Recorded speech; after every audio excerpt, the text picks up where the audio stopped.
Hello, family. This is your brother Dana coming to you from the city of Atlanta, from a place in One Love. Several times a week, I try to get to the gym, not only to work out my physical body, but to really use that time to concentrate on speaking and listening to my Father, the Most High Yah, the love of my life. And it's many times during this when the Most High Yah speaks to me. And so tonight he dropped a remembrance of this story that I want to share with you, that I hope it encourages you as it encouraged me. Just in this time that we are really coming out of this wall that Christianity has really built around us. And the fear that we have in coming outside of that wall, which is the Bible that our enemy constructed, determined what would be put into this Bible, and then gave it to us.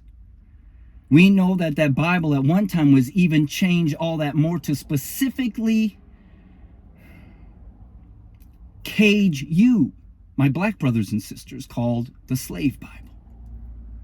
So I hope and pray that this story will encourage your heart. Back in the summer of 1993, I was going to be entering my junior year in college. I had an opportunity to spend the summer in Europe. I was asked to help put on a summer camp for U.S. military kids in Ansbach, Germany. Also, some of the other bases in Kaderbach and Illesheim. And so during that summer, anytime there was a weekend, or a longer weekend, I should say, I would always jump on the train and go to another country or another place within Europe. So I was able to get to Paris, I was able to go all the way up into Denmark, Czechoslovakia. But this long weekend, I believe it was the 4th of July, I decided to jump on the train and head down to Rome, which was a good 2 days journey on a train from Germany. And so during this journey, you get to know the people around, and I happened to sit next to a couple young ladies that were roughly my age at the time, low 20s.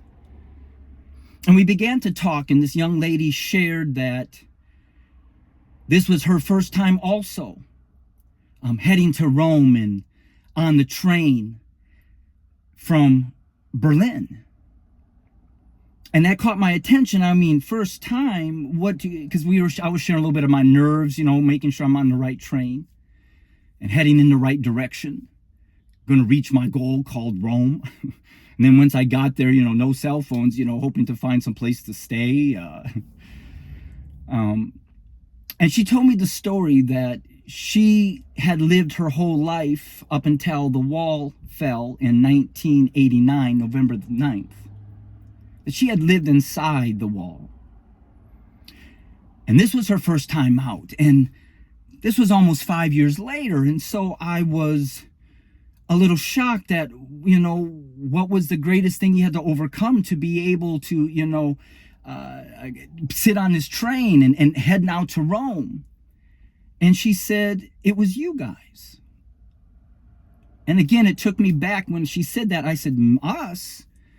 She said, yeah, even though life was very rough and was very controlled inside the wall, she said, greater than what we lived under, we were taught, was you. All of yous outside of the wall. And so she said, even though the wall came down and we were relieved to no longer be under the scrutiny of that government, she said, I still believed many things that my oppressor taught me. And one of those was, if I step outside this wall, use.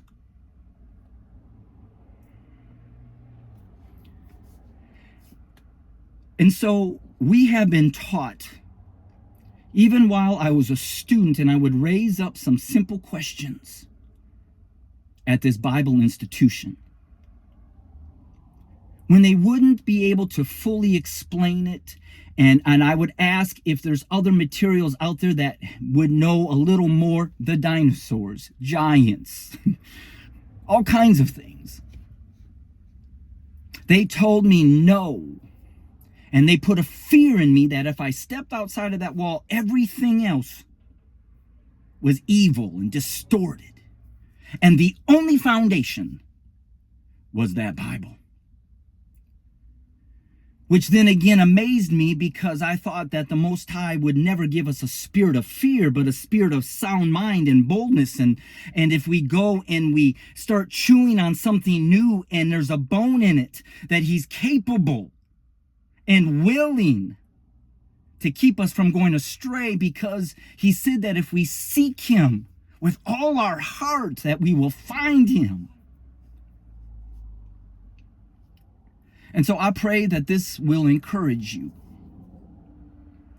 That this young lady, for almost 5 years after that wall had finally fallen, had to fight through what she was taught about us's and the life that we lived outside of that wall. And she said this, she says, I've learned now that if anybody ever says you better not do this because, and instills fear, she said, I know that that's the first tactic of them trying to control me again. Yes, there's a fear when the Most High Yah tells us how we are to live our life. There's a fear of consequences, but that's not the fear I'm telling you about. It's the fear that that Bible institution and Christianity has placed in every single one of us the moment we begin to look outside their wall.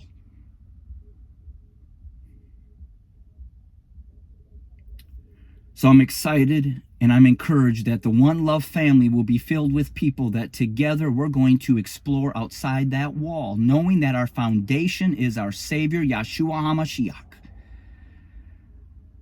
And that we serve and love the Most High Yah, as Yahshua said, to love the Lord your God, the Most High Yah, with all your heart, mind, and soul, and to love your neighbor as yourself. And when all has passed, 3 things, family, will remain: faith, hope, and love. And the greatest of these is love. And if love is where we're at, then we must be in the right place, following the right revelations that are coming our way. I pray that the Most High Yah will encourage all of our hearts as we are on this journey into revelation, the precious truth that will set us free. And as we're able to fight and work out our own salvation, as we fall before the Most High Yah in trembling and fear, because we want to know Him and we want to live our lives for Him and please Him in every way that we can. One Love family, let's be encouraged, for He who began this good work in us, man, I know He'll be faithful to complete it. All right. Shalom, family.